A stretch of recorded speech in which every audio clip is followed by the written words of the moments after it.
एक साथ इसी शहर के एक कोने और दूसरे कोने पर दो फैमिली रहा करती थी। एक फैमिली अल्जीरिया की थी और दूसरी फैमिली इराक से वहां शिफ्ट हुई थी, क्योंकि इराक में हालात ठीक नहीं थे। बहुत सारे इराकी फैमिली वहां से निकले और अलग अलग देशों में जाकर बस गए। तो अगस्त का महीना जो था लास्ट ईयर, वो ऐसा आया कि इन दोनों ही परिवारों के लिए एक मुश्किल लेकर आया। इन दोनों फैमिली की एक एक लड़की गायब हो गई और इत्तेफाक से दोनों की उम्र 23 साल थी और दोनों फैमिली एक दूसरे को नहीं जानती। दोनों फैमिली को यह भी पता नहीं कि उनकी फैमिली से भी एक लड़की गायब हुई, हमारी फैमिली से भी एक लड़की गायब हुई, लेकिन दोनों गायब है। दोनों फैमिली की तरफ से पुलिस में मिसिंग कंप्लेंट भी दी गई और दोनों फैमिली अपनी अपनी बेटियों को ढूंढ रहे हैं। लेकिन कहानी यहां पर जाकर खत्म होती है। जब इसका क्लाइमेक्स आता है तो खुद जर्मन पुलिस ने एक प्रेस रिलीज जारी कर कहा है कि ऐसे केसेस उनके सामने बड़े कम आए। ऐसा केस जिसमें शुरू से लेकर आखिर तक तमाम ट्विस्ट है, तो ये उनमें से एक केस है। इस केस को आगे चलकर जर्मन मीडिया ने और पुलिस ने भी कार्बन कॉपी मर्डर केस का नाम दिया। कार्बन कॉपी मतलब हूबहू। कार्बन कॉपी क्यों दिया गया, इसकी कहानी आगे आपको बताऊंगा। कुल मिलाकर कहानी यह है कि इसी इंगॉल्फस्टैट, जर्मनी के एक शहर, वहां पे एक फैमिली रहा करती थी। इस फैमिली में एक लड़की थी 23 साल की, जिसका नाम था शाहराबान के। शाहराबान इराकी थी, बेहद दिखने में खूबसूरत, ठीक ठाक कदकाठी, काले लंबे बाल और बिल्कुल ठीक ठाक जिंदगी चल रही थी। लेकिन शाहराबान की फैमिली बेशक इराक से जर्मनी पहुंच गई, यूरोप पहुंच गई, लेकिन फैमिली की सोच वैसी ही थी। तो वो अपने बच्चों पे, ताकि इधर उधर गलत सोहबत में न पड़े, काफ़ी नज़र रखते, उनके ऊपर बहुत बंदिशें रखते। और शाहराबान को ये चीज़ें पसंद नहीं थी। उसका एक बॉयफ्रेंड था, वो चाहती थी कि वो अपने बॉयफ्रेंड से खुलकर मिले, बाहर जाए, अपनी मर्जी से ज़िंदगी जिए, लेकिन घर वालों को ये सारी चीज़ें बर्दाश्त नहीं थी और इसीलिए शाहराबान पर वो लगातार तमाम बंदिशें रखते और बहुत सारे रिस्ट्रिक्शन थी उसके ऊपर। और शाहराबान को ये चीज़ें पसंद नहीं थी। उसे लगता था कि वो एक आज़ाद जिंदगी जी। फिर यहाँ तक हो गया कि शाम को, रात को घर से बाहर निकलना, अकेले निकलना, उसके ऊपर भी बंदिशें थी। तो शाहराबान धीरे धीरे परेशान हो गई। इन चीज़ों को लेकर घर वालों से उसका झगड़ा भी शुरू हो गया। वो नहीं चाहती थी कि कोई टोका टोकी करे, लेकिन घर वाले उसकी भलाई के लिए उसके ऊपर नज़र रखते थे, कहते थे अनजान लोगों से न मिलो, देर शाम घर से बाहर न निकलो। तो धीरे धीरे वक्त बीता, शाहराबान अपने घर वालों के इस रवैये से परेशान रहने लगी। और फिर एक वक्त ऐसा आया कि उसने सोचा कि काश घर वालों की ये बंदिशें उसकी ज़िंदगी में ना हो और वो एक आज़ाद तरीके से अपनी ज़िंदगी जिए, जैसे उसकी मर्जी हो। अब ये पहली बार उसके दिमाग में ये बात आई। अब वो सोचना शुरू करती है, 2022 की बात है, शुरुआत जनवरी फरवरी की, मतलब लगभग साल भर पहले। अब वो सोचने लगी कि अपने घर वालों की इस बंदिशों से वो कैसे आज़ाद हो। काफ़ी सोचने के बाद फिर उसने अपने बॉयफ्रेंड से भी बात की। उसका बॉयफ्रेंड भी एक जो था, वो एक दूसरे देश का नागरिक था जो जर्मनी में रह रहा था। तब दोनों बात करते हैं। ये भी है कि घर वालों की बंदिशें ना हों, आज़ादी से बिना रोक टोक के मिले। सोचते सोचते आखिरकार शाहराबान ने एक प्लान किया, एक ख्याल आया उसके मन में। इसी ख्याल के आने के बाद और इसी प्लानिंग के बाद अब उसने ये किया कि इंस्टाग्राम पे अपना एक फेक आईडी बनाया। फेक आईडी बनाने के बाद अब उसका काम ये था कि वो अपनी उम्र की, मतलब उसकी उम्र 23 साल थी लास्ट ईयर, अब 24 की है, अपनी उम्र की ऐसी लड़की को ढूंढती और उनसे दोस्ती करती जो न सिर्फ उसकी उम्र की हो, बल्कि उसकी कदकाठी की हो, उसी के बराबर हाइट हो, उसी की तरह चेहरा हो, दिखने में वैसी हो, मतलब हमशक्ल हो, बाल से लेकर सारी चीजें उसकी जैसी हो। इंस्टाग्राम पर फेक आईडी बनाने के बाद उसने ये तलाश शुरू कर दी, यानी कुल मिलाकर अपनी हमशक्ल की तलाश शुरू कर दी। तलाश करती रही, बहुत सारी लड़कियों तक पहुंची इस फेक आईडी के जरिए, लेकिन किसी में कुछ कमी, किसी में कुछ कमी। उसे वो लड़की नहीं मिल रही थी जिसकी उसे तलाश थी, जो हूबहू उसकी जैसी दिखे। लेकिन फिर भी उसने कोशिश जारी रखी। आखिरकार ये कोशिश जुलाई 2022 में कामयाब रही। इंस्टाग्राम पे एक लड़की उसे मिली जिसका नाम था खदीजा। खदीजा एक अल्जीरिया की सिटीजन थी जो जर्मन में आकर बस गई थी। 23 साल उम्र थी, दिखने में बेहद खूबसूरत, उसके भी काले बाल। और हाइट, शक्ल, सूरत सब उसका बिल्कुल शाहराबान जैसा। तो जब खदीजा को इंस्टाग्राम पर देखा शाहराबान ने, तो उसे लगा कि यही वो है जिसकी उसे तलाश है। खदीजा एक फैशन ब्लॉगर थी। इंस्टाग्राम पर, बाकी सोशल मीडिया पर वो न सिर्फ फैशन के अलग अलग टिप्स देती, बल्कि फैशन के प्रोडक्ट्स भी बेचा करती थी। तो एक फैशन ब्लॉगर थी, उसके हर तरह की तस्वीरें, वीडियो शाहराबान ने हर एंगल से देखा और उसे लगा कि ये परफेक्ट है जिसकी उसे तलाश है। अब ये तलाश खत्म हो गई, अब उस तक पहुंचना है। अब उसने धीरे धीरे उससे चैट कर उससे दोस्ती करनी शुरू की। काम आसान इसलिए था कि खदीजा एक फैशन ब्लॉगर थी, तो बहुत सारे लोग उसको अप्रोच करते थे। फिर वो ब्यूटी प्रोडक्ट बेचती थी, तो बहुत सारे ऐसे कस्टमर, ग्राहक थे जिसके जरिए वो आसानी तक पहुंच सकती थी। शाहराबान ने भी यही तरीका अपनाया। उसने ब्यूटी प्रोडक्ट खरीदने के लिए खदीजा को कांटेक्ट करना शुरू किया। दोनों बात करते रहे इंस्टाग्राम पर। दोनों में थोड़ी बहुत जान पहचान भी हो गई। अच्छा, शाहराबान जहां रहती थी, खदीजा की दूरी घर की वहां से करीब करीब 140 किलोमीटर थी दूर। तो नज़दीक भी नहीं था कि मुलाकात हो सके, वो लगभग 140 किलोमीटर दूर। इधर खदीजा की कहानी ये थी कि वो अल्जीरिया की सिटीजन थी। उसकी शादी घर वालों ने पहले करा दी थी, लेकिन पति से बनी नहीं और दोनों में तलाक हो गया। तलाक होने के बाद अब उसने दूसरी शादी कर ली और अब वो अपने दूसरे शौहर के साथ जर्मनी में रह रही थी और फैशन ब्लॉगर थी, उसका काम ठीक ठाक चल रहा था। तो जब शाहराबान ने उसको कांटेक्ट किया, तो फिर धीरे धीरे बातचीत के बाद अगस्त 2023 बल्कि 2022 की तारीख आ गई। शाहराबान ने एक रोज अगस्त में खदीजा से कहा कि मुझे तुमसे कुछ ब्यूटी प्रोडक्ट खरीदनी और मुलाकात भी करनी है। हम लोग अब तक सोशल मीडिया पे ही एक दूसरे को जानते हैं, आमने सामने मिलेंगे, मैं तुम्हारी फैन हूँ। फिर यह भी था कि हम दोनों की शक्ल बहुत मिलती है, तो मैं मिलना चाहती हूँ, पास से देखना चाहती हूँ। उसने पूरी तरह से खदीजा को शीशे में उतार लिया। खदीजा भी तैयार हो गई। इसके बाद अब खदीजा वहां से निकल रही है।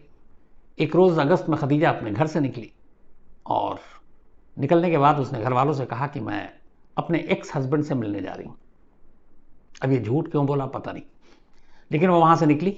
उसके बाद बताई हुई जगह पर शाहराबान के खदीजा पहुंच गई।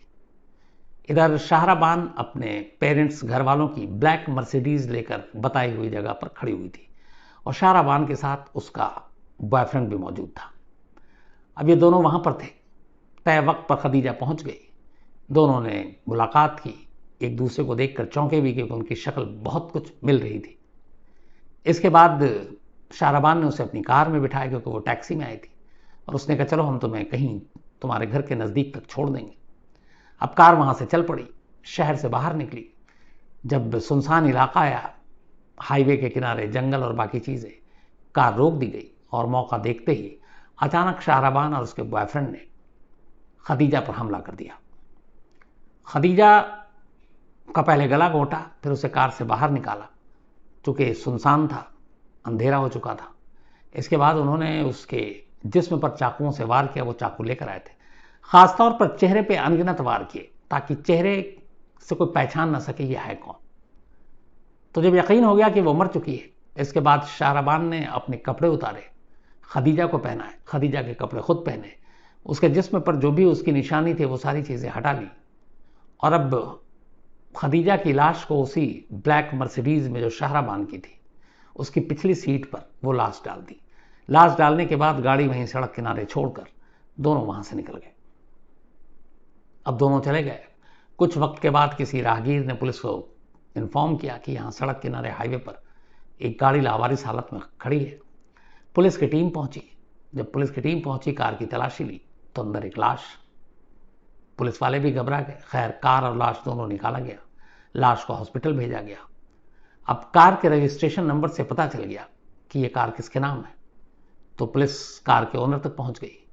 वहां पता चला कि यह कार जो शाहराबान है उसके फादर के नाम पर था। तो जब नाम पता चला तो उनसे पूछा गया ये कार कौन यूज कर रहा था। तब उन्होंने बताया कि मेरी बेटी शाम को लेकर निकली थी और लौटी नहीं, उसका मोबाइल भी नहीं मिल रहा, स्विच ऑफ है, हम परेशान हैं और इसी परेशानी के चक्कर में हमने रात को ही पुलिस में रिपोर्ट भी लिखाई है।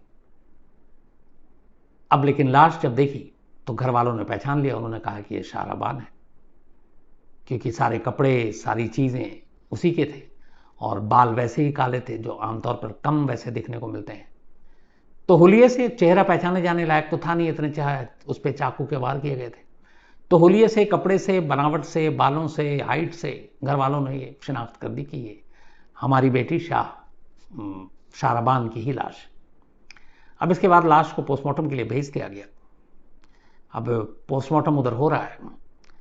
इधर तभी पोस्टमार्टम की रिपोर्ट जो आई तो उसमें पहली चीज़ थी फिंगरप्रिंट्स। वहाँ पे सारे ये सब डेटा में रखे जाते हैं, क्योंकि चेहरा बुरी तरह से कुचला हुआ था। पुलिस पुख्ता तौर पर यकीन कर लेना चाहती थी कि ये लाश शाहराबान की है, तो उसके फिंगरप्रिंट्स लिए गए और फिंगरप्रिंट्स का जो डेटा बैंक था शाहराबान का, उससे मैच किया गया। फिंगरप्रिंट्स मिला नहीं। अब पुलिस हैरान परेशान, क्योंकि अब तक मानकर चल रही थी कि ये उसी की लाश है, तो ये एक ओपन एंड शट केस है, बस कातिल को पकड़ना है। लेकिन यहाँ फिंगरप्रिंट्स ने तो ये बताया कि ये शाहराबान की ही नहीं है उंगलियों के निशान, तो क्या ये लाश किसी और की है? अब पुलिस पहली बार हैरान थी। अब और पुख्ता करने का एक ही तरीका था, डीएनए टेस्ट। अब शाहराबान के पेरेंट्स के डीएनए सैंपल लिए गए और इसके बाद उस लाश के सैंपल से उसको मिलान कराया गया। दूसरा धक्का लगा, डीएनए सैंपल भी मैच नहीं किया। पता चला कि शाहराबान की तो लाश ही नहीं है, ना फिंगरप्रिंट्स मिले ना डीएनए। और डीएनए का मतलब है कि अब ये पुख्ता तौर पर हो चुका है कि लाश शाहराबान की नहीं है। अब शाहराबान की नहीं है तो फिर कौन है ये लड़की? किसकी लाश है? इसको किसने मारा? अब पुलिस के सामने ये सवाल थे। पुलिस अभी इस लाइन पे तफ्तीशी कर रही थी कि तभी करीब 140 किलोमीटर दूर जिस इलाके में खदीजा रहती थी, वहाँ उसके हस्बैंड ने मिसिंग रिपोर्ट लिखाई। तो इस इलाके में इंगॉल स्टड में पुलिस को ये बात पता चली कि सेम डेट में, अगस्त में, एक सेम एज की 23 साल की एक लड़की जिसका नाम खदीजा है वो गायब हुई है। तो पुलिस ने जब और डिटेल मंगाई और जब तस्वीर देखी तो पुलिस भी हैरान रह गई, क्योंकि अब तक उनके पास शाहराबान की भी तस्वीर आ चुकी थी जो ओरिजिनल घर वालों से, दोनों हूबहू मिल रहे थे। तो अब क्या खदीजा और शाहराबान का कोई आपस में लेना देना है? फैमिली से पता किया गया तो पता चला कि वो फैमिली उस फैमिली को जानती नहीं है, दोनों का कोई कनेक्शन नहीं है। वैसे भी ये इराकी, वो अल्जीरिया। अब इसके बाद चूंकि लाश थी, अब जो लाश बरामद हुई, जो शाहराबान की ना डीएनए से मैच किया ना फिंगरप्रिंट से, अब उसको खदीजा के पेरेंट्स से मिलाया गया। खदीजा का जो फिंगरप्रिंट्स निकाला गया डेटा बैंक से मैच कर गया। इसके बाद उसके डीएनए सैंपल फिर से जब उसके पेरेंट्स से लिए गए तो खदीजा के पेरेंट का डीएनए सैंपल भी मैच कर गया। तब यहाँ ये पुख्ता हो गया कि ये लाश शाहराबान की नहीं बल्कि खदीजा की है। अब भी यहाँ पे मिस्ट्री यही कि चलो लाश तो इसकी है, ये पता चल गया, लेकिन जिसकी लाश हम लोग मानकर चल रहे थे और जिसकी कार से लाश बरामद हुई है वो शाहराबान कहाँ है? क्योंकि लाश मिलने के बाद से उसका कोई सुराग नहीं, फ़ोन बंद है, घर वालों से कांटेक्ट नहीं है, घर वालों का रो रो कर बुरा हाल है। अब लाश की पहले ही तो सुलझ गई कि ये लाश शाहराबान की नहीं है। घर वालों ने राहत की सांस ली, चलो उनकी बेटी जिंदा है, कम से कम ये लाश उसकी नहीं है। लेकिन वो खुद कहाँ है, ये एक पहेली अब भी थी। अब जर्मन पुलिस को कुछ डाउट होने लगा। इसके बाद उन्होंने पूरा सोशल मीडिया अकाउंट दोनों का खंगालना शुरू किया।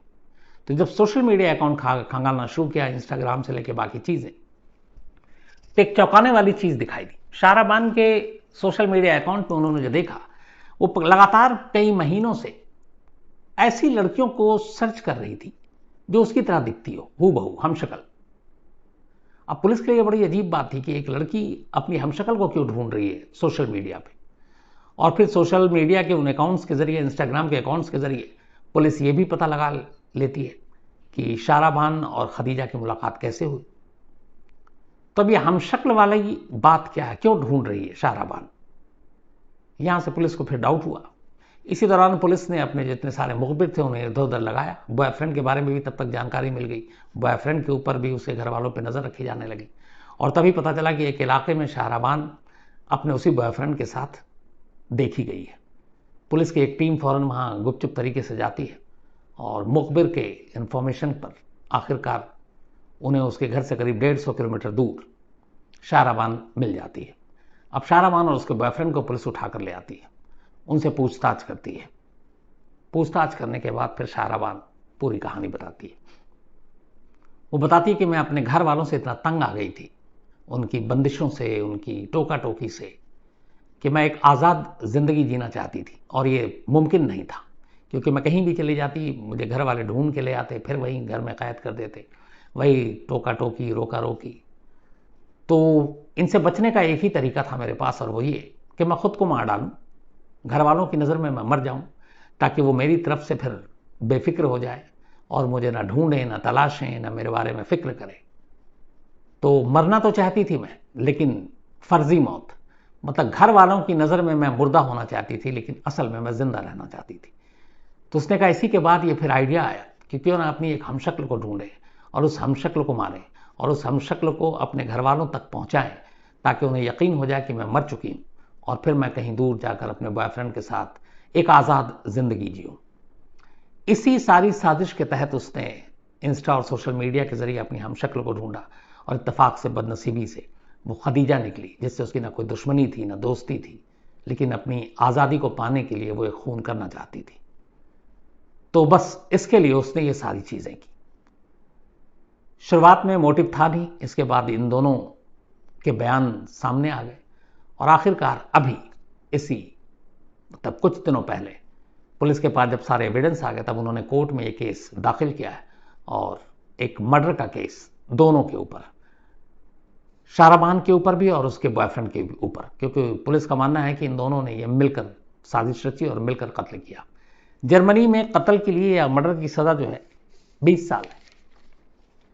तो अब इन दोनों के ऊपर जो सारी चीज़ें हैं, जितने प्रूफ हैं, पुलिस के पास लगता है कि पुख्ता है, और उन्हें यकीन है कि वो 20 साल तक की सज़ा शाहराबान और उसके बॉयफ्रेंड को दिला देंगे। लेकिन उधर खदीजा के घर वाले, उसके हस्बैंड को यही लगता है कि बिना किसी वजह के, बिना किसी दुश्मनी, बिना किसी दोस्ती के एक 23 साल की लड़की की जान चली गई। तो ये थी कहानी, जिसे जर्मन पुलिस ने कार्बन कॉपी मर्डर केस का नाम दिया। हालांकि थोड़ा सा कैरेक्टर वहां पे उलट और पुलट है, लेकिन कहानी लगभग वैसी ही। कहानी एक ऐसी महिला की, एक ऐसी पत्नी की है जिसने कोई जुर्म नहीं किया। हां, शादी के बाद उसने किसी और से इश्क किया, अपने से करीब 8-10 साल छोटे एक नौजवान से, और वो नौजवान भी नेवी मर्चेंट था। इसके बाद उस नौजवान के हाथों एक कत्ल होता है। उस लेडी, उस महिला का कोई रोल नहीं है, लेकिन उसके बावजूद उसे भी फांसी के फंदे पर चढ़ा दिया जाता है। यह केस इंग्लैंड के इतिहास में उन गिने चुने केस में से एक है जिसके मुकदमे के दौरान लोगों की भीड़ अदालत के अंदर और बाहर जमा हो जाया करती थी। यह वो मुकदमा था जिसको सुनने और देखने के लिए दोनों को तुसाद म्यूजियम के खास 2 आर्टिस्ट हर दिन मुकदमे के दौरान अदालत में पहुंच जाते, और वो उन दोनों को देखते बारीकी से, जिन दोनों के खिलाफ ये मुकदमा चल रहा था, ताकि वो उनके मोम का पुतला बनाकर तुसाद म्यूजियम के उसमें रख सके। ये कहानी करीब, ठीक आप ये मान लें कि 100 साल पुरानी है। 1923 की कहानी, आज हम 2023 में बैठे हैं। इंग्लैंड के करीब एक लड़की रहा करती थी, उसका नाम था एडिथ। एडिथ अपने 5 भाई बहनों में सबसे बड़ी थी, और बड़े होने के नाते अपनी मां के कामकाज में भी हाथ बटाती थी। देखने में बहुत खूबसूरत थी, पर बचपन से ही वो बहुत ही ज्यादा, उसे अपनी जिंदगी को जीने का जो ढंग, बाकी सारी चीजें, बाकी उसके दौर की, उस वक्त की लड़कियों से अलग थी। वो एक आजाद ख्याल की थी, खुद अपने बलबूते पर खड़ा होना चाहती थी, अपना नाम कमाना चाहती थी, खुद नौकरी करना चाहती थी, पैसे कमाना चाहती थी। 1893 में एडिथ का बर्थडे हुआ था। एडिथ का मतलब जन्मदिन था, उस दिन पैदा हुई थी। और इसके बाद फिर इसने स्कूलिंग की, फिर कॉलेज की, और इसके बाद कॉलेज में पढ़ाई करने के बाद ये लंदन पहुंचती है। पहले ये लंदन के करीब ही रहा करती थी, मैनोर पार्क एक इलाका है वहां पर। तब इसके बाद जब बड़ी हुई, पढ़ाई लिखाई के लिए लंदन गई, बेहतर भविष्य के लिए लंदन गई। लंदन जाने के बाद वहां इसने एक हैट बनाने वाली कंपनी में नौकरी शुरू कर दी, जो लड़कियों के हैट बनाया करती थी, और अच्छी खासी इसकी सैलरी थी। वहां पे इसने नौकरी की, अब उसकी जिंदगी ठीक ठाक चल रही थी। इसी दौरान में 1916 में एडिथ की मुलाकात पर्सी नाम के एक शख्स से होती है।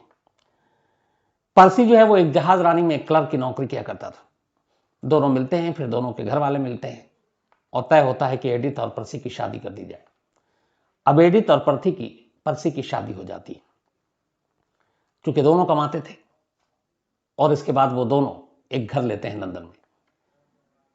जो घर खरीदते हैं दोनों पैसे मिलाकर खरीदते हैं, लेकिन इसमें ज़्यादा हिस्सेदारी एडिथ की थी, क्योंकि एडिथ की सैलरी पर्सी से ज़्यादा थी, यानी कि वो अपने शौहर से ज़्यादा पैसे कमाती थी।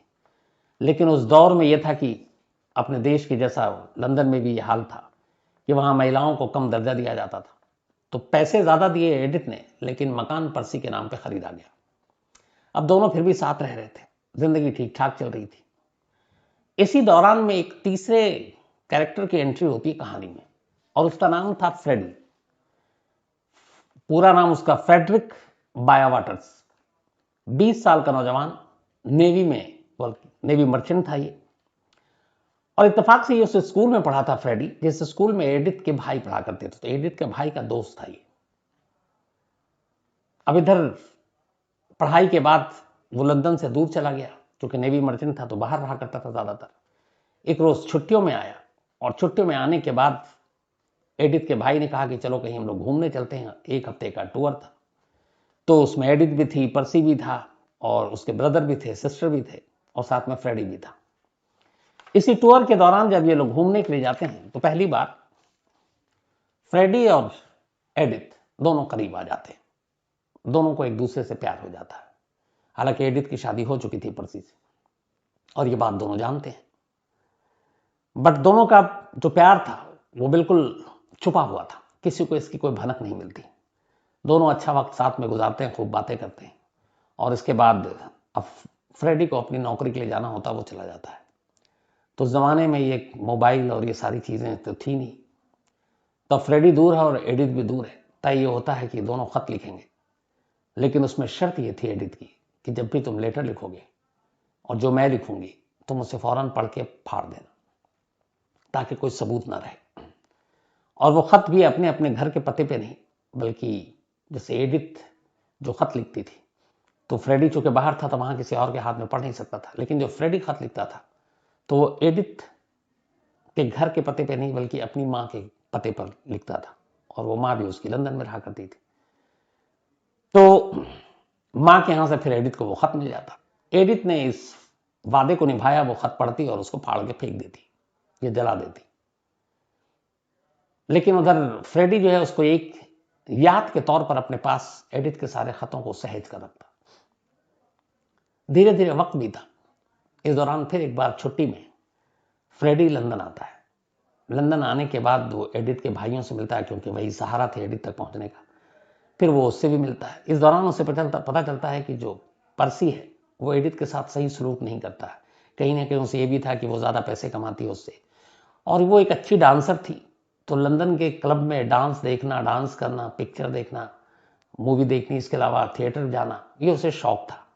हाई सोसाइटी में उठना बैठना एडिथ का शौक था। वो आम महिलाओं से बिल्कुल अलग थी, और ये उसका शौक था कि उसे बहुत तरक्की करनी है। ये चीज़ें पर्सी को पसंद नहीं थी कि वो इस तरीके से हाई सोसाइटी में जाए, डांस करे, डांस देखे, थिएटर जाए। तो इस वजह से मियाँ बीवी के अब रिश्ते भी थोड़े बिगड़ने लगे। कई बार पर्सी ने एडिथ पे हाथ भी उठाया। इधर जब फ्रेडी वापस आता है तो उसे ये सारी चीजें पता चलती है, उसे बड़ा गुस्सा आता है। अब वो ये कहता है एडिथ से कि मैं शायद तुम्हारे बिना रह नहीं पाऊं। लेकिन एडिथ कहती है कि नहीं, देखो मेरी शादी हो चुकी और हमारा प्यार जो है वो एक राज है और हमेशा राज रहेगा। लेकिन फ्रेडी जो है वो अपनी गर्लफ्रेंड की इस हालत को देख करके, उसका पति उस पर जुल्म भी कर रहा है, बर्दाश्त नहीं करता है, और वो तय करता है कि वो एडिथ को इस जिंदगी से आज़ाद कराएगा और वो उससे शादी करेगा। हालांकि इसमें अभी तक एडिथ ने कोई सहमति नहीं दी, लेकिन वो उसकी जिंदगी कैसे आज़ाद करेगा यह राज उसने एडिथ को बताया ही नहीं, और एडिथ उसके इस तमाम ख्यालों से अनजान थी। इसी के बाद वक्त बीतता है। ये लंदन आया था। लंदन आने के बाद जून 1921 ये तारीख थी, और जब वो लंदन आया और उसके बाद उसने ये सारी चीजें देखी, तो 91 में जून में उसने देखा कि वाकई एडिथ को परेशान कर रहा है पर्सी। अब वो ज्यादा और बेचैन हो गया कि उसको इससे जल्द आजाद कराएंगे। वो वापस जाता है कुछ दिनों के लिए नौकरी पे, फिर वापस आता है, और इस बार अक्टूबर में वापस आता है, ये तय करके कि इस बार फैसला करके जाएगा। 3 अक्टूबर 1922, 3 अक्टूबर 1922 की तारीख थी।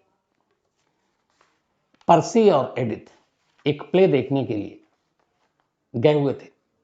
थिएटर से वो प्ले देखकर शाम को लौट रहे हैं। जब वो शाम को लौट रहे होते हैं तो एक खास जगह पे जहां पे उसका घर था, वहां उससे पहले थोड़ा सुनसान एक पार्क, फ्रेडी छुपा हुआ था हाथ में एक चाकू लेकर। जैसे ही उसने शाम को देखा एडिथ और पर्सी दोनों लौट रहे हैं, उसने पर्सी पर हमला कर दिया। जब हमला किया तो एडिथ ने उसे देख लिया और एडिथ हैरान रह गई, क्योंकि उसे उम्मीद नहीं थी कि उसके हस्बैंड को इस तरीके से उसका प्रेमी मारेगा। चाकू मारने के बाद मौके से जो फ्रेडी है वो भाग गया। इस दौरान में कुछ लोग और सड़क पर थे, वो चश्मदीद थे, उन्होंने देखा, लेकिन उन्होंने फ्रेडी को नहीं देखा, उसका चेहरा नहीं देखा, क्योंकि थोड़ा सा अंधेरा था। बट उन्होंने देखा कि किस तरीके से एडिथ हैरान थी, परेशान थी, मदद के लिए फिर चिल्लाने लगी। फिर लोग आए, फौरन अस्पताल ले जाया गया, पुलिस आई, लेकिन पर्सी को बचाया नहीं जा सका। अब पुलिस ने सारे मौके का मुआयना किया, तफ्तीश की।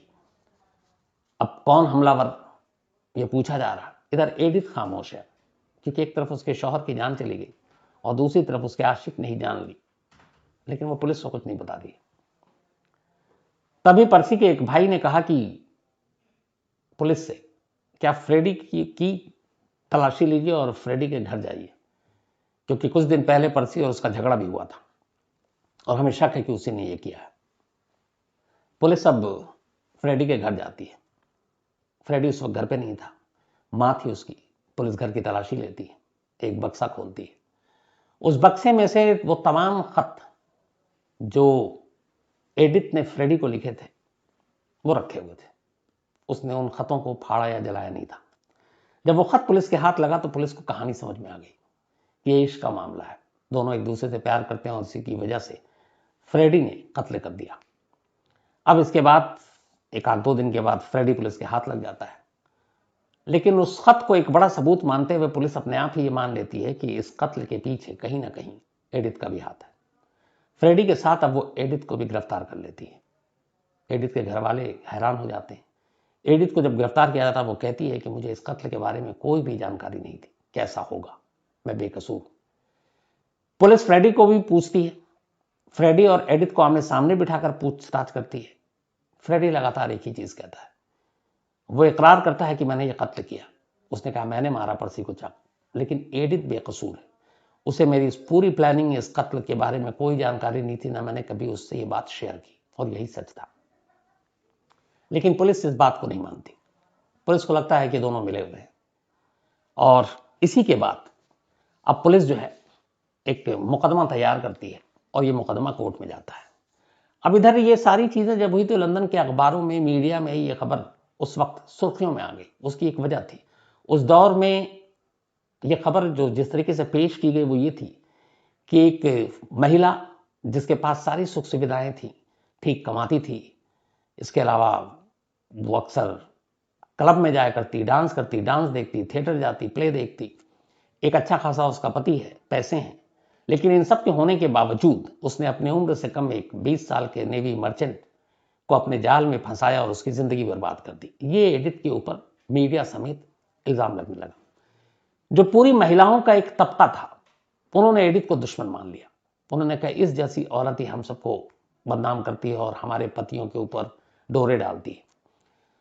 तो एडिथ को तो एक तरफ विलेन बना दिया गया, और फ्रेडी के लिए लोगों के मन में हमदर्दी आ गई कि उम्र में भी छोटा है और इसने एडिथ के कहने पे ही कत्ल किया होगा, इसे कुछ समझ नहीं थी, वो हैंडसम भी था। अब एक मूवमेंट चल पड़ा कि फ्रेडी को बचाओ, एडिथ को मरने दो। अदालत में यह मामला गया। अदालत में हालांकि पुलिस साबित नहीं कर पाई कि इस कत्ल में एडिथ का हाथ है, क्योंकि जितने भी चीज थे, एक तो यह था कि शायद पहले जहर भी दिया गया हो, पोस्टमार्टम हुआ, उसमें कहीं से पॉइजन नहीं निकला, या कांच के टुकड़े दिए गए थे खाने के जरिए बारीक, वो भी नहीं निकला। एडिथ की इस जुर्म में एडिथ का एक भी रोल, डायरेक्ट लिंक, पुलिस के पास उसके कोई सबूत नहीं था, सिवाय इसके कि कुछ खत थे और फ्रेडी और एडिथ का एक इश्क का रिश्ता था, बस यही सबूत था। अब इसके बाद यह मामला 6 दिसंबर 1922 को कत्ल का मुकदमा शुरू होता है। बाकायदा वहां पर एक जूरी बैठती है लंदन में, और 9 दिनों तक ये मुकदमा चलता है। जब ये मुकदमा चलता है तो उस अदालत के बाहर वैसी ही भीड़ थी जैसे नानावती केस में। लोग आते थे, महिलाएं आती थी, बाकी पुरुष आते थे, और वो सब सिर्फ और सिर्फ ये चाहते थे कि फ्रेडी बच जाए, एडिथ को सजा। बाकायदा इन 9 दिनों की सुनवाई के दौरान जो जज थे वो भी कुछ उनकी राय वैसी ही थी एडिथ के खिलाफ। तो जो वकील हैं वो एक एक खत को निकाल कर कोर्ट में पढ़ा करता, और चूंकि वो खत ज्यादातर सब एडिथ के लिखे हुए थे, क्योंकि फ्रेडी के लिखे खत तो सब एडिथ ने फाड़ या जला दिया था, तो उसके जो जज्बात, उसकी जो भावनाएं थी, बाकायदा कोर्ट के में खड़े होकर वकील हर्फ बहर्फ, लाइन ब लाइन उस खत को पढ़ा करते, और इससे एडिथ को बड़ा ठेस पहुंचता। उसे लगता है कि ये उसकी पर्सनल फीलिंग्स थी, जज्बात थे, जिसको एक तमाशा बनाकर रख दिया गया खुलेआम अदालत में। 9 दिनों तक ये मुकदमा चला। जब ये मुकदमा चला तो मैडम तुसाद, जो तमाम सेलिब्रिटीज के मोम के पुतले रखते हैं म्यूजियम में, उनके 2 आर्टिस्ट 9 दिन तक अदालत में आए, सिर्फ एडिथ और फ्रेडी को करीब से देखने, ताकि वो उनका पुतला बना सके कल को। तो उन लोगों ने भी देखा। इसके बाद 9 दिन के बाद अदालत ने फैसला सुनाया। फैसला यह हुआ कि एडिथ और फ्रेडी दोनों को सजाए मौत दी जाए, इन्हें फांसी पर लटका दिया जाए। हालांकि इस दौरान 10 लाख से ज्यादा लोगों ने एक कैंपेन चलाया फ्रेडी के लिए, कि वो कम उम्र है, अच्छा खासा उसका करियर है, लेकिन वो इश्क में और अपने से ज्यादा उम्र की एक महिला के झांसे में आ गया, और इसलिए उसके हाथ से ये जुर्म हो गया, तो उसे बख्श दिया जाए। लेकिन एडिथ के लिए कोई भी हमदर्दी नहीं रखने वाला था, वहां पर कोई भी उसके सपोर्ट में नहीं आया, जबकि वकील ने तमाम दलील दी कि इस केस में एडिथ का कोई रोल नहीं है कत्ल में। यहां तक कि खुद जिसने चाकू मारा वो शुरू से लेकर आखिर तक, जब अदालत का फैसला आया तब भी वो हमेशा फ्रेडी यही कहता रहा कि कत्ल मैंने किया, ये मेरे हाथों से हुआ है, और इस कत्ल के बारे में एडिथ को कोई खबर नहीं। जो जुर्म है उसकी सजा मुझे दी जाए, मेरे जुर्म की सजा एडिथ को ना दी जाए। वो आखिरी वक्त तक सारा इल्जाम अपने सर पर लिए रहा।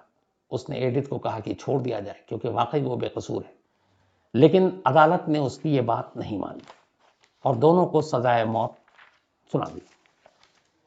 इसी के बाद जब दोनों को सजाए मौत दे दी गई, तो फिर 9 जनवरी 1923, यानी कि सिर्फ 3 महीने के अंदर, 3 महीने में कत्ल हुआ, 3 महीने में मुकदमा चला, और 3 महीने बाद 9 जनवरी 1923 की सुबह सुबह एडिथ थॉमसन और फ्रेडरिक यानी फ्रेडी दोनों अलग अलग जेलों में बंद थे।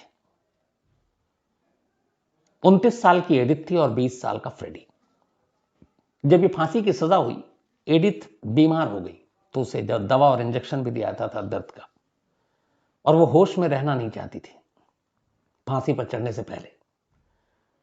9 जनवरी 1923 की सुबह एडिथ को फिर कुछ लोग आए और सुबह सुबह उसके सेल में, और उसे फांसी के तख्ते तक ले जाना था। एडिथ चल नहीं पा रही थी, उसे पकड़कर उठाया गया और फिर फांसी के तख्ते तक ले जाया गया। उसके हाथों और पैरों में बेड़ियां थीं, और फिर फांसी के तख्ते पर ले जाकर जो वक्त अदालत ने तय किया था, उसी वक्त उसके गले पे फंदा कसा, और फिर जल्लाद ने लीवर खींचा। अगले कुछ मिनट में ही 9 जनवरी 1923 की सुबह एडिथ की मौत हो गई। ठीक उसी वक्त, जिस वक्त एडिथ को फांसी पे चढ़ाया जा रहा था, उस जगह से करीब 1 मील दूर एक और जेल है, पेंटलविले, चूंकि पुरुषों को फांसी और महिलाओं को अलग अलग देने का वहां जैसे अपने देश में भी है।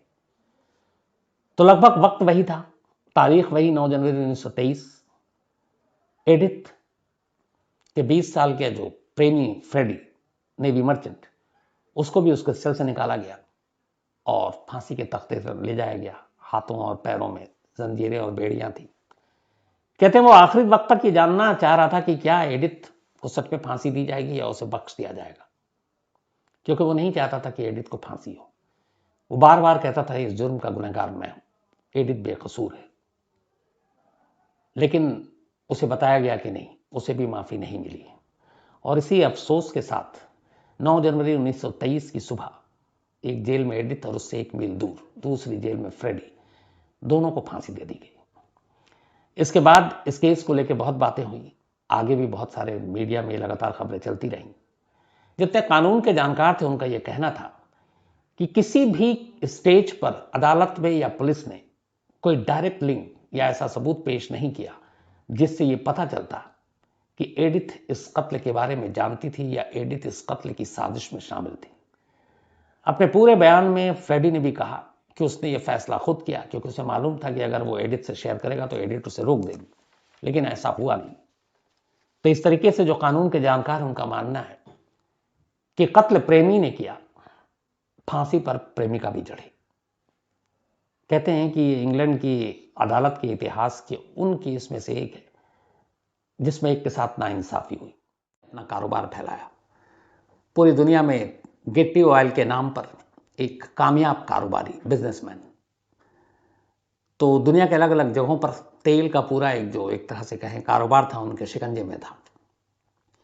और कहा जाता है कि वो अपने दौर में उस वक्त 70s में सबसे ज़्यादा दौलत उन्हीं के पास थी, वो दुनिया के सबसे अमीर आदमी थे।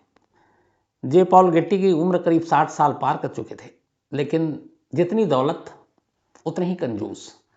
उनकी कंजूसी के किस्से बड़े मशहूर थे। कई बेटे और बेटियां थीं। एक बेटा जिसकी 12 साल की उम्र में ब्रेन ट्यूमर की वजह से डेथ हो गई थी।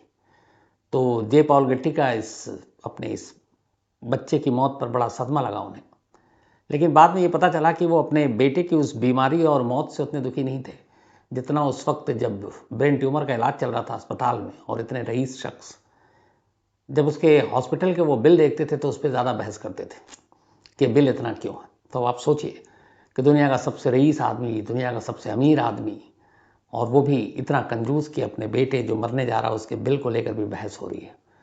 तो ये होता ऐसा नहीं है कि जो अमीर होते हैं उन्हें पैसे की कदर नहीं होती या फिर वो कंजूस नहीं होते, लेकिन जे पॉल गेट्टी की कंजूसी कुछ ज़्यादा ही मशहूर थी। उनका एक बेटा था जो इटली में रहा करता था, और वो इसलिए कि जे पॉल गेट्टी ने पूरा इटली का ऑयल का जो बिजनेस था वो अपने उस बेटे के हवाले कर रखा था कि वहाँ के तुम एक तरह से इंचार्ज हो, तुम देखो। तो बेटा वहीं रहता था। एक गोल्फर लड़की से प्यार हुआ, उससे शादी कर ली। शादी के बाद एक बेटा हुआ जिसका नाम उसने अपने पिता के नाम पे ही रखा, जे पॉल गेट्टी थर्ड। 1957 में जे पॉल अपने इस पोते को देखने के लिए भी इटली आए थे जब वो पैदा हुआ था। उसके बाद खैर वो चले गए।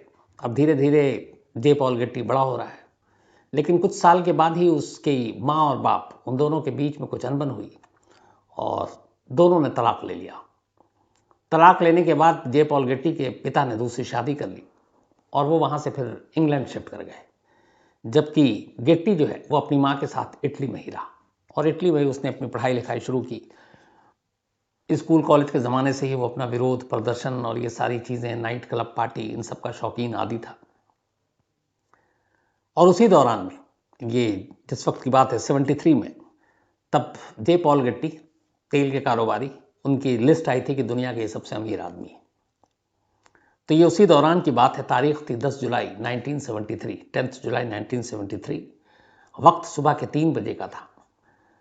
रोम के पास जे पॉल गेट्टी एक नाइट पार्टी करके अपने घर लौट रहा था। जब वो घर लौट रहा था तभी अचानक एक कार उसके पास आकर रुकी और उससे पूछा गया, वो पैदल ही चल रहा था क्योंकि घर पास में ही था, कि तुम्हारा नाम जे पॉल गेट्टी है?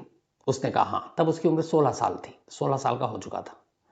जैसे ही उसने कहा कि हाँ मेरा नाम ये है, तो तमंचे के दम पर उसको उस कार के अंदर बिठा लिया गया जबरन। इसके बाद उसे ले जाया गया रोम से कुछ दूर एक पहाड़ी इलाका, वहां पे एक गुफा, और वहां ले जाकर उसको रखा गया और उसे बताया गया कि अब तुम किडनैप हो चुके हो। जे पॉल गेट्टी हंसा भी कि हमारे पास इतने पैसे नहीं, क्या फायदा।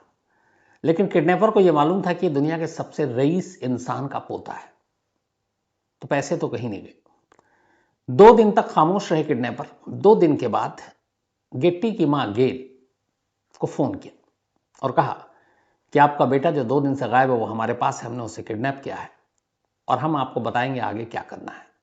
कोई डिमांड नहीं, कुछ नहीं, फोन काट दिया। किडनैपर भी अब वेट कर रहे थे। फिर कुछ दिन बीता, उसके बाद उन्होंने उसकी मां को फोन किया और कहा। इस दौरान में मां ने भी अब पुलिस में कंप्लेंट लिखा दी। 2 दिन के बाद जो फोन किया था उसके बाद फिर कुछ दिन इंतजार किया और कॉल किया गेट्टी की मां को और कहा कि अगर अपने बेटे को जिंदा और सही सलामत चाहते हो तो उस वक्त $17 मिलियन, $17 मिलियन रैंसम के तौर पर तुम्हें देना और कहां पहुंचाना है वो हम बताएंगे। गेटी की मां हंसी फोन पर ही, कह रही आप क्या डिमांड कर रहे हो, आपको पता भी है $17 मिलियन मैंने देखा ही नहीं है, तो मैं आपको कहां से दूंगी, आपने कुछ गलत आपको जानकारी मिली है। किडनैपर भी हंसता है, कहता हमें मालूम है कि जे पॉल गेट्टी कौन है और इसका दादा कौन है। इसका दादा दुनिया का सबसे रईस आदमी है। तो 17 मिलियन, और उस वक्त जो है जब ये किडनैपिंग हुई थी करीब $12 बिलियन के मालिक हुआ करते थे जे पॉल गेट्टी। $12 बिलियन, मिलियन भी नहीं बिलियन। तो किडनैपर ने कहा कि हमने तो सिर्फ $17 मिलियन मांगे हैं, ये तो बूंद के बराबर है उसकी पूरी कमाई और दौलत में से। लेकिन गेट्टी की मां समझाती रही, उसने कहा कि देखो हमारा डिवोर्स हो चुका है, अब मेरा अपने इन लॉज के साथ कोई रिश्ता नहीं है, कई साल हो गए हमने कोई बात नहीं की, मैं अपने बेटे को यहाँ रोम में पाल रही हूँ। जिस पति से मेरा डिवोर्स हुआ उसने अपनी दूसरी शादी कर ली, वो ब्रिटेन में है, और जहाँ तक इसके दादा की बात है दुनिया के सबसे रईस आदमी, तो उनसे भी हमारा कोई अब रिश्ता नहीं है, क्योंकि डिवोर्स के बाद सब कुछ खत्म हो चुका है। तो बेशक वो पोता होगा, लेकिन वो उसके लिए इतने पैसे क्यों देंगे। किडनैपर ने कहा हमें मालूम है, अब अपने पोते को बचाने के लिए देंगे। अब इसके बाद फोन रखा गया।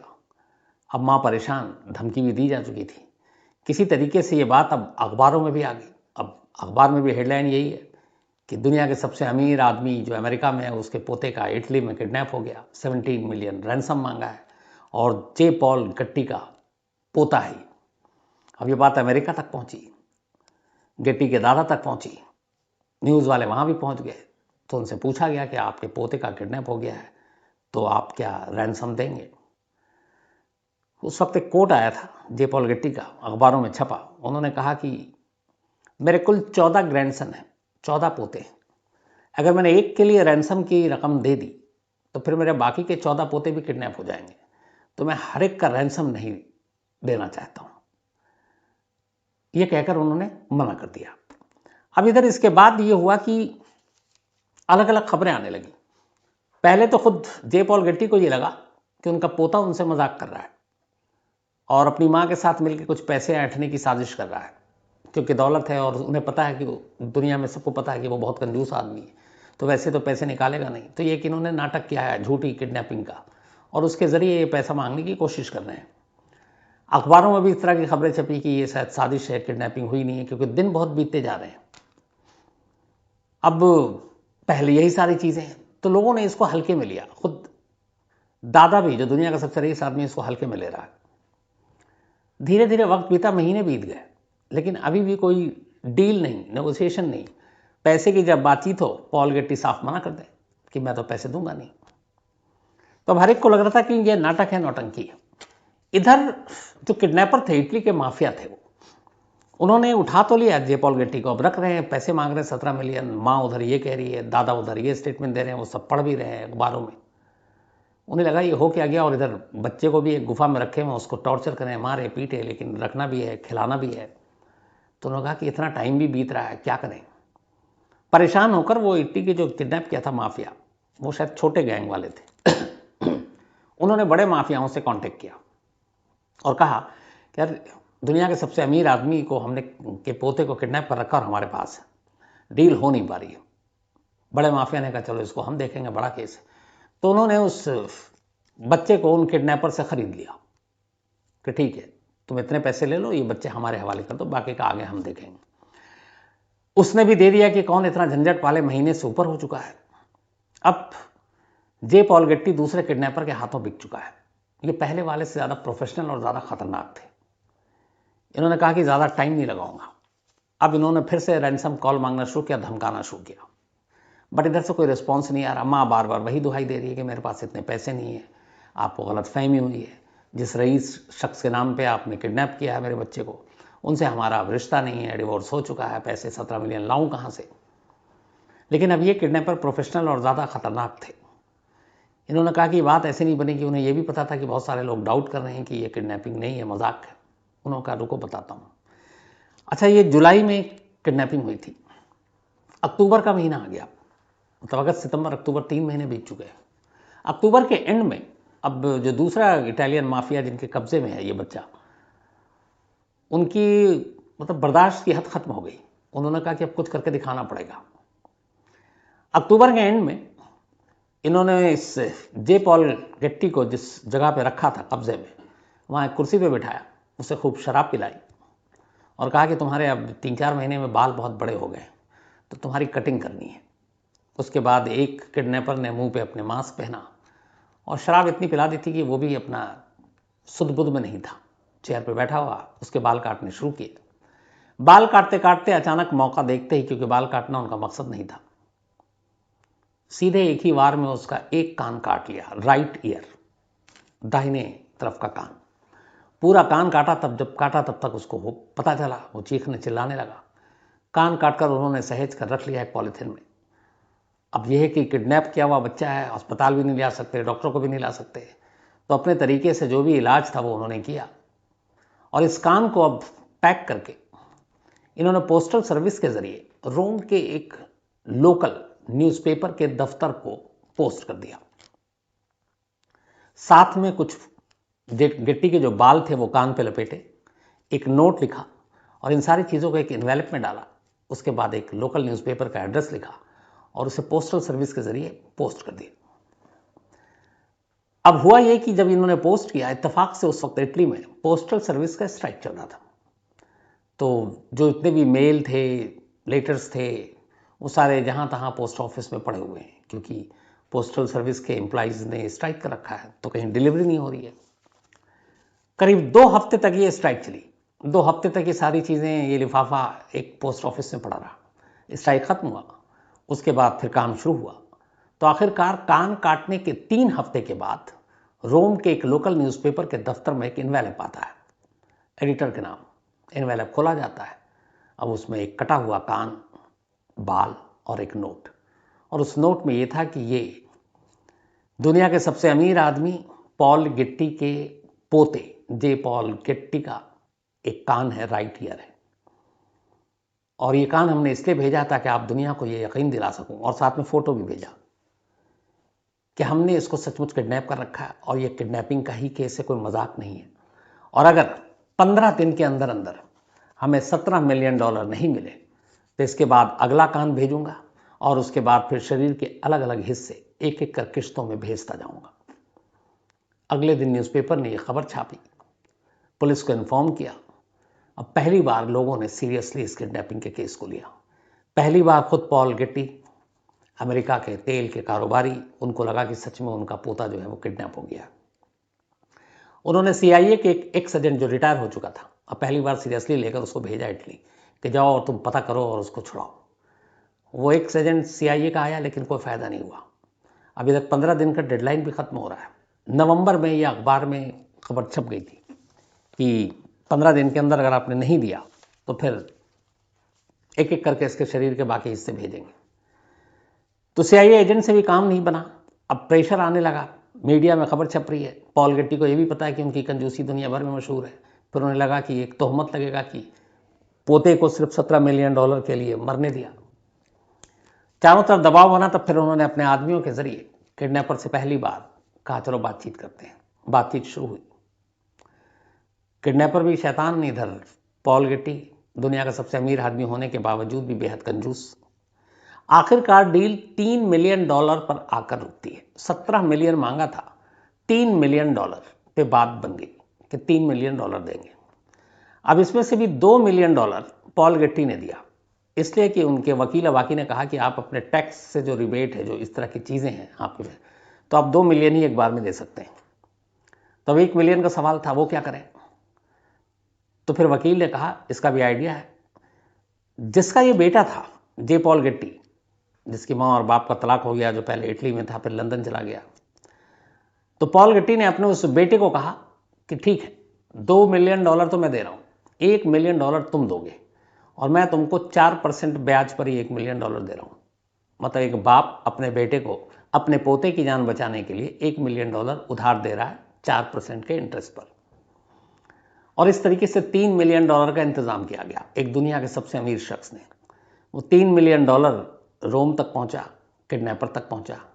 किडनैपर को जब पैसे मिल गए तो 15 दिसंबर 1973 किडनैपिंग के ठीक 5 महीने के बाद 10 जुलाई 1973 को किडनैप हुआ था जे पॉल गेट्टी, और 15 दिसंबर 1973 को 15 दिसंबर 1973 को $3 मिलियन मिलने के बाद रैंसम के तौर पर रोम के बाहर एक सड़क पर उसे छोड़ दिया गया। इसके बाद वो रोम पहुंचता, अपनी मां के पास पहुंचता है। इधर उसकी अब तबीयत खराब हो गई थी, इसलिए कि उसका जो कान काटा तो उसको लेके बहुत सारे इन्फेक्शन हो गया, इलाज हुआ नहीं था, ब्लड गिरा, इलाज टाइम पे मिला नहीं, तो उसे अस्पताल ले जाया गया। और उस 5 महीने के ट्रॉमा ने 16 साल के जे पॉल गेट्टी के दिमाग पे बहुत ज़्यादा असर डाला। उसे ये भी था, बीच में उसने एक लेटर भी लिखा था अपनी माँ को किडनैपर के कहने पर कि प्लीज़ मेरी जान बचा लो, ये जो पैसे मांग रहे हैं आप दे दो। करीब 3-4 महीने पहले ही, मतलब रिहाई के। लेकिन दादा ने तब भी नहीं सुनी थी। तो ये लेटर भी उसका न्यूज़पेपर में पब्लिश हुआ था और पॉल गेट्टी तक भी ये लेटर पहुंचा, लेकिन तब भी उन्होंने पोते को रिहा कराने के लिए उस वक्त अपनी कंजूसी की वजह से बहुत आगे आकर मदद करने को तैयार नहीं थे। तो 5 महीने के बाद वो किडनैपर के चंगुल से तो आज़ाद हो गया, लेकिन वो 5 महीने जो कब्जे में रहा, जिस तरीके से उसको टॉर्चर किया गया, वो उसके दिमाग में घर कर गया। कान वैसे ही कटा था, इन्फेक्शन था, धीरे धीरे अब उसको कई सारी बीमारियां होने लगी। और इसके बाद उसने इटली छोड़ा और फिर वो न्यूयॉर्क नहीं, यूएस पहुंचा, और यूएस में फिर वो कैलिफोर्निया पहुंचा। वहाँ रहम खाकर उसके दादा ने बेवर्ली हिल्स पे उसको एक घर दिया। बाद में उस घर को एक तरह से हॉस्पिटल में तब्दील कर दिया गया कि उसको फिर स्ट्रोक पड़ा और पैरालाइज हो गया, चेयर पे बैठता था। लेकिन फिर यह कि जो कान कटा उस कान को प्लास्टिक सर्जरी के जरिए उसने लगवाया। 2011 में 54 साल की उम्र में जे पॉल गेट्टी की ऐसी ही तमाम बीमारियों से, क्योंकि स्ट्रोक के बाद वो कभी ठीक से संभल नहीं पाए, तो 54 साल की उम्र में 2011 में जे पॉल गेट्टी, जिसका 1973 में किडनैप हुआ था, उसकी मौत हो गई। जब उसकी मौत की खबर आई तो अखबारों में ये खबर छपी थी, जिसकी हेडलाइन थी कि हिंदी में ये थी कि जे पॉल गेट्टी थर्ड, चूँकि दादा का भी नाम यही था, इज डेड। और आगे वही था एक क्वेश्चन मार्क के साथ कि क्या उसका कान किडनैपर ने काटा था। ये क्वेश्चन मार्क था। ये क्वेश्चन मार्क और ये लाइन इसलिए लिखी गई थी क्योंकि उस वक्त तमाम लोग यही मानकर चलते थे कि किडनैपर ने कान नहीं काटा था। अगर दादा कंजूस न होते तो शायद कान भी नहीं कटता, शायद 5 महीने तक वो किडनैपर के चंगुल में भी नहीं रहता, शायद उसको मेंटल ट्रॉमा इतना झेलना नहीं पड़ता, शायद उसको स्ट्रोक नहीं पड़ता, शायद वो कुर्सी पर ना होता, और शायद 54 साल की उम्र में उसकी मौत नहीं होती। तो तमाम लोगों का यही मानना था कि कान बेशक अपने हाथों से किडनैपर ने काटा हो, लेकिन उन हाथों को इशारा उसके कंजूस दादा ने ही दिया था। अगर वो वक्त पर